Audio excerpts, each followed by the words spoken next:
Just a few questions to start the conversation off. Danny, you've not been shy at telling donors what they've been doing wrong.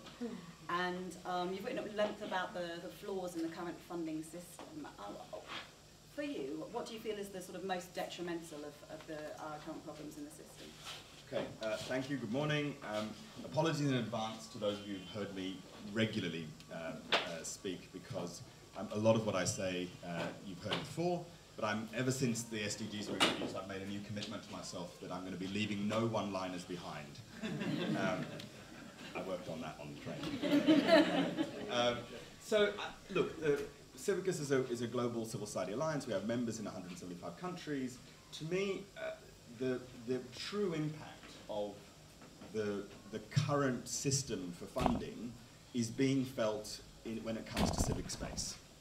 Right? So colleagues think at Civicus that there were serious incursions to civic space, or serious threats to one or more civic freedoms in 109 countries last year.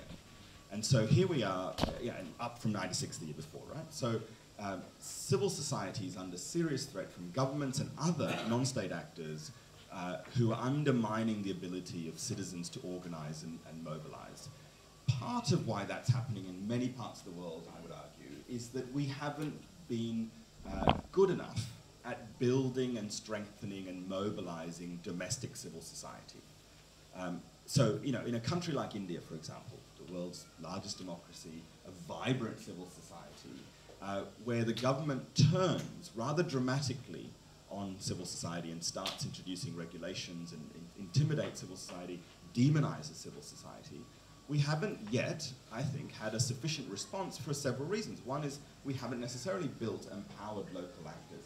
Far too many actors fall prey to the demonization that they're somehow foreign dependent actors. We haven't built solid civil society infrastructure, the sort of platforms, the bonds of the world, which are so important to standing up for civil society as a sector. We haven't invested in. So to me, the most critical issue at the moment is, if we really are going to make an impact on pushing back on civic space incursions, we have to mobilize civil society close to the ground, empower it, make it independent, robust, and that can't be done through northern fundamediaries who subgrant monies down the line through complex chains. It can't be done through the log frames that people adopt to push this money. It has to be done through serious investment, serious core, long-term, flexible funding for the sorts of institutions that are so critical to defending civic space. So you touched on it a bit there. So do you feel as though the lack of progress has been due to the lack of investment in the sort of the architecture and infrastructure that allows civil society to thrive? Is that what you would say is sort of one of the most pressing issues that we today could deal with and try and take forward? Well, I think there are lots of views about why there's been a lack of progress that probably on a spectrum go from the deeply skeptical, which many of you would be familiar with, that there are lots of people I encounter who say we are where we are because northern civil society has been very good at serving its own interests for decades, that it's been able to set up these institutions, funding mechanisms, and then capture them. And so, not surprisingly, 90% of, I was in Norway yesterday speaking to NORAD at a policy forum. NORAD is a fantastic donor when it comes to supporting civil society. Something like 17% of all ODA goes to civil society, but 90% of it goes through Norwegian civil society. So again, the cynical end of the spectrum would be that Norway has created this wonderful aid infrastructure that invests in civil society, but then Norwegian civil society steps in and just gobbles it all up. And some of it ends up, or hopefully lots of it, but some of it ends up so that's the sort of the cynical end of the spectrum. I think I'm further along the more thoughtful end of the spectrum, where I think there are some serious challenges here. When it comes to accountability to the taxpayers, parliaments, public authorities, charity regulators, those people involved in grant making in the sector have to show that they're doing a good job, that they're doing all that they need to make sure there's value for money, that there are results, there's no corruption.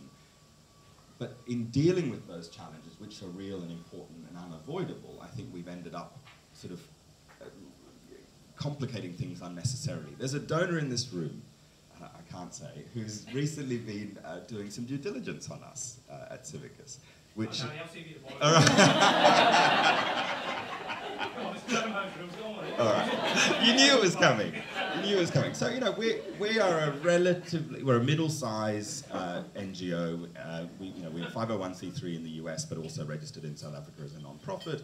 We think we're pretty good at dealing with donor requirements, right? DFID does some of its due diligence now outsourced through corporate contractors. And my colleagues were overwhelmed for the last couple of weeks because someone from KPMG flew out from London to South Africa to do due diligence on us. And, you know, asked us all sorts of really important questions. So this is a problem, like, these are important questions that need to be asked, but the implications for relatively well-resourced organizations are that it cripples us almost, right? Now, I hope we've done enough to pass the due diligence, and this is it's complicated because this is live. But it was an example, a real-life example of how a relatively able civil society organization is under huge pressure through these donor requirements. And so maybe the challenge here is, what is the next generation of accountability mechanisms that are sufficiently tiered and scalable so that it's not a one-size-fits-all system that just puts the threshold way too high for the vast majority of civil society organizations? And can we get to that? And I think that's one of the exciting questions I think that, you know, today maybe we can answer. Thank you. So Vini, IDEX have been funding Southern Civil Society directly for more than 30 years. Why is this important to you? And is this something that you guys do because simply think it's the right thing to do? Or have you got evidence of the effectiveness of it as well? Yes, absolutely. Can you hear me? Can you hear me now? Yeah. That's good. Great. Well, first of all, thank you for having us here, Rose, and for the courage of picking two people with very long names and very strong opinions. It's delightful to be in this room with all of you.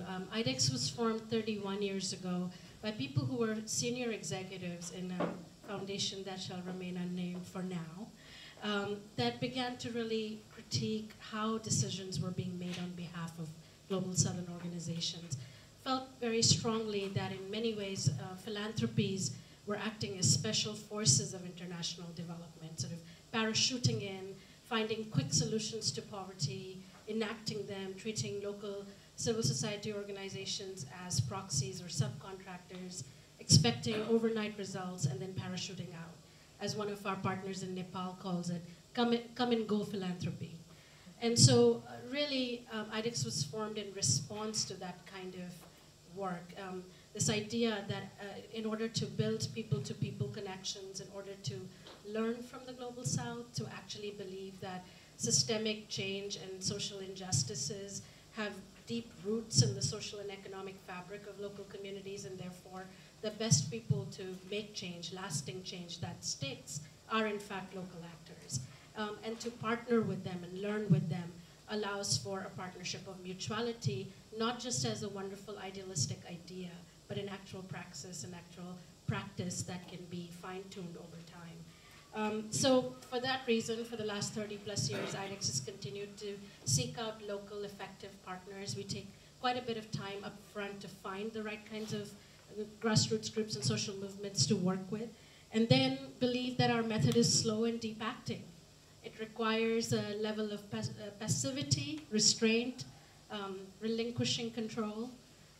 We deeply believe that if we're actually going to take the leadership of local indigenous youth and women and helping nurture the solutions that already exist at the local and regional level, it requires a bit of humility and practice on our part as a philanthropic entity, as well as building a community of like-minded practitioners in the United States and globally now, working with philanthropic partners that are really interested in this idea of trying a different model and an approach, one that is centered on the deep agency of civil society actors, which requires sometimes to actually not just consult on strategy, but actually be led by the strategies that are already working on the ground. Because you guys actually had your theory of change developed by your grantees, is that right? Exactly. There's been many organizational shifts over the years, and I have many stories to tell about some mistakes that we've made, but I think there's a few lessons we've learned over the years. One is that obviously long-term partnership, there's no substitute for it. the lessons that you learn allow for funding to be that much more effective. The greatest evidence of this model working is in 2012 we did an external evaluation of our model. Instead of measuring our impact on the beneficiaries, as is often done in evaluation by philanthropy, we instead asked the question, how effective is our grant-making approach? And what we found, of course, we expected to find that in these long-term, not time-bound, but in fact outcomes-based partnerships that we enter into, that our partners had met local needs and built local infrastructure. We expected that. What we didn't expect was that many of the partners had leveraged our support to have great policy change at the regional and international level. And we're actually leveraging IDEX's support to be able to attract, in some cases, funding that allowed them to be 3 times the size that we are now. So it's, you know, and there's many such stories to be shared, but I think there's a couple of points I want to make. One is obviously there is great evidence now that long-term general operating support works. In order to really put more and more of our philanthropic dollars towards general operating support, we have to examine what the real barriers are. And I would contend that often it has to do with us making the case appropriately to our trustees or decision makers, us having the confidence to take a leap of faith that's built in trust, that's built on trust.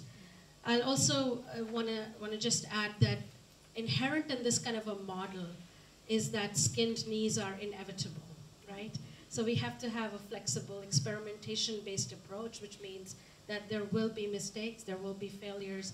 The point is that in our case, our partners have been more than transparent in sharing what works, what doesn't work, and truly in that co-learning process, co-creation process, we're able to point to solutions that actually solve some of the more intractable problems of our time. I can say a lot more, but I'll stop now.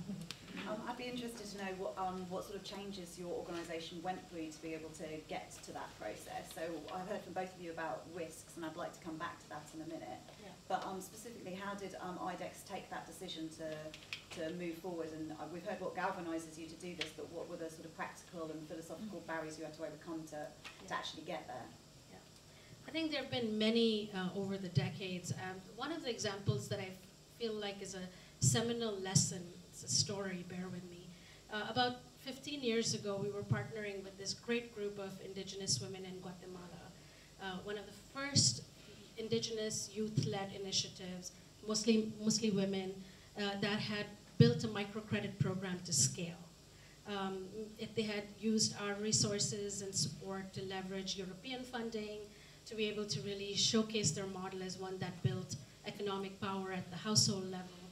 And then came this moment where the leaders of the grassroots organization started hearing more and more complaints from the women that were participants in their program about increasing debt in their households, a lot of incidences of domestic violence, greater malnutrition levels in the community. So our partners did what so many of our grassroots partners are really great at doing, which is being truly accountable to the communities they serve. And they decided to take a pause, and instead of simply continuing to scale this program, which at this point was being touted as one of the successful scaled models of microcredit in rural Guatemala, rural Latin America, in fact, they decided to take a pause and really examine what was going on.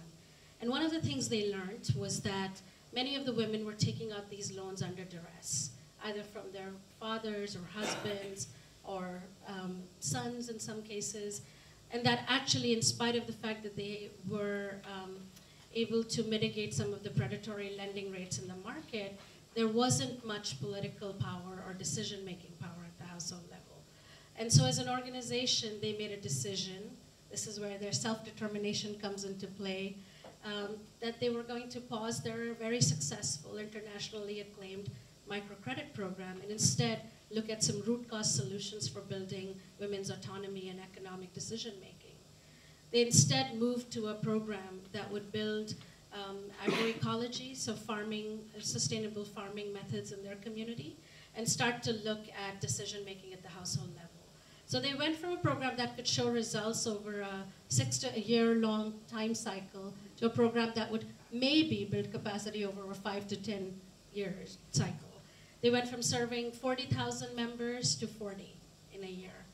And you know, I tell this story because it wasn't obvious. IDEX believes in living our values, which is being very much focused on community self-determination and organizational agendas as set by them. But it threw us in a tizzy. About 10 years ago when they told us they were stopping this great program, and suddenly they didn't know where the funding was going to come from. And our other allied funders were calling us and saying, well, you've been their long-term partner. This makes no sense. This sounds like a very reactive stance, and we're not going to be able to support a scale of 40 potentially politically empowered women. So they lost a lot of funding, and we had to make a decision about whether or not we would stay the course. And as an organization, we decided to stay the course purely, again, coming back to what our principles were, which were about being led, again, by community assessments made in good faith, but also grounded in the political and economic realities and cultural realities. Long story short, 10 years later, they've elected 3 mayors, 2 major national level leaders, and have been a key group in helping pass the anti-femicide law in Guatemala. So in terms of political impact, it's been quite tremendous. And in terms of what happened to the economic status of the community, it's one of the model communities in terms of the participation of men and women in creating a sustainable economy. So I'd like to open the conversation up to you guys in a minute, but I just wondered whether either of you have any questions for each other. So obviously we've talked a bit about our results, next generation accountability we've heard about risk and the sort of concept of failure. Do you have any questions for Danny? Or Danny, do you have any thoughts that you'd like to share with Vini? I mean,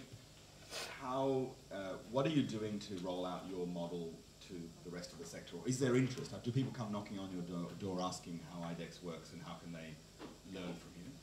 Yeah, that's been really good to see. In the last 5 years, we've been able to build what we call the IDEX Academy, which is a training school for the next generation in philanthropy that are asking these critical questions, not just about how to be more effective in philanthropy, but in fact how to partner better with Southern groups. And so there are many philanthropic training programs, as you know, the world over, but particularly in the US. What differentiates the IDEX Academy is that 80% of the faculty are from the Global South. And so those people that they're usually used to seeing as beneficiaries and recipients of their philanthropic giving are now actually faculty, helping really teach and unpeel various different modalities of giving and solidarity. And that's been quite effective. We just did our last count. Collectively, our graduates, there's only 60 of them so far, but they're moving about $1 billion. And they have about $1 billion in assets, and 90% of them are now giving more to the grassroots organizing sector than before. So that's been really exciting. My question's actually related. You do a lot of advocacy work as well. I think what I would love to hear you talk about is what's one piece of advice you'd like to give to donors and funders that obviously see the need and the necessity of partnering more effectively with civil society, but somehow there is a gap between our rhetoric and practice? What's the one piece of advice you'd like us to do to deal with that widening gap? So having spent 3.5 years working in a platform, in a civil society platform, I think my one important piece of advice that's emerging in my head is the need to build infrastructure for civil society. The sort of platforms, the fundamediaries, the pooled funds, and so on, because it's only through building that infrastructure, not necessarily, the sort of bits of the architecture, the bits of, that are necessary for civil society to do its job, if you will, not individual activists or organizations, but the stuff that hangs around it. A good example, another live case, we've been asked by 2 major bilateral funding agencies to help incubate a civil society innovation program. Really amazing potential, $60 million already on the table over 5 years to invest in this fabulous bits of civil society innovation.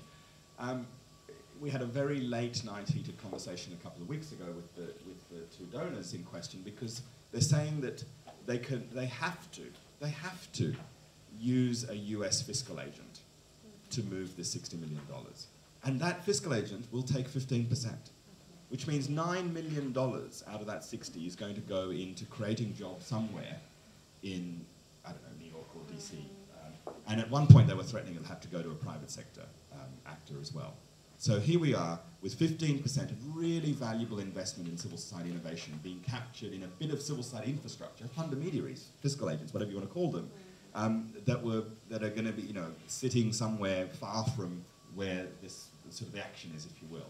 And so I think the piece of advice would be for me is that we need to actively invest in that infrastructure in order to avoid that challenge in 2 or 3 years' time. So the next time we're having this conversation with major bilateral agencies, they have no excuse because they know that there are these, regional development funds or pooled funds or whatever else it is that will allow them to meet their audit requirements, keep their politicians happy and all of that, while still devolving that grant making further down the line. That's great.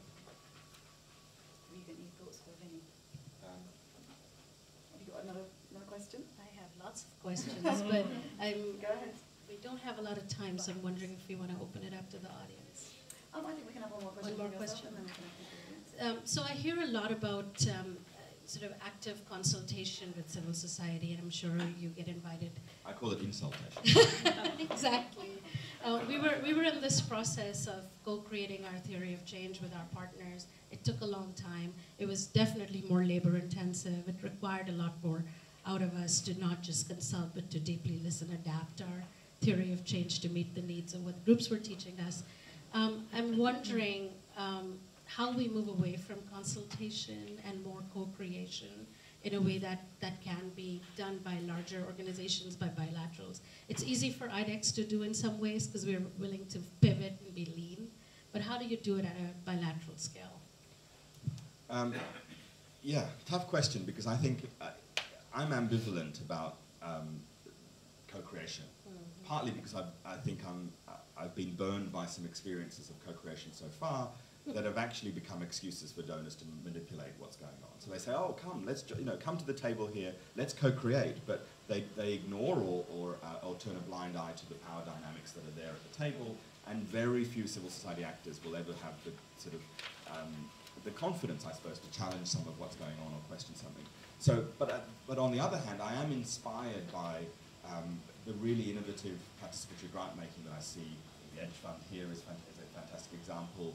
The Red Umbrella Fund is a great example. There are really inspiring forms of truly participatory grant making or philanthropy that you all know much more than I do. But the sort of the danger of instrumentalization it looms large when it comes to the co-creation process.